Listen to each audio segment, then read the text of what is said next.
Cette nouvelle mesure s'inscrit dans le cadre d'une campagne pour accentuer la pression sur Téhéran, plus d'1 an après le retrait unilatéral de Washington de l'accord sur le nucléaire iranien.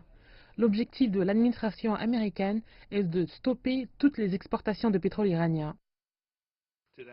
Aujourd'hui, j'annonce que nous n'accorderons plus aucune dérogation. Nous allons ramener tout à zéro, tolérance zéro appliquée à tous les niveaux. Nous allons continuer d'imposer des sanctions et de contrôler leur mise en œuvre.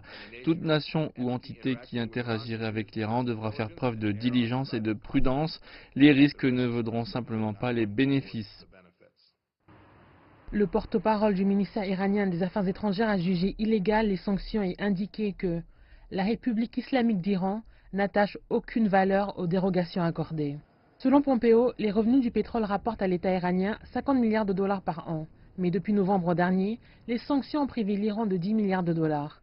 Mais parce que Washington s'est unilatéralement retiré de l'accord sur le nucléaire iranien alors que Téhéran était en pleine conformité avec le dit accord, les autres pays ne veulent guère se soumettre aux nouvelles demandes de l'administration Trump, notamment la Turquie qui a déjà exprimé son opposition, ainsi que l'Irak et la Chine, les plus gros acheteurs de pétrole iranien. La Chine s'est toujours opposée à la mise en œuvre des sanctions unilatérales américaines, la soi-disant juridiction au bras long. La coopération entre la Chine et l'Iran est ouverte, transparente, raisonnable et légitime et mérite d'être respectée. La question qui reste est de savoir si Washington va mettre à exécution cette menace. Plusieurs pays dépendants du pétrole iranien sont des alliés de Washington.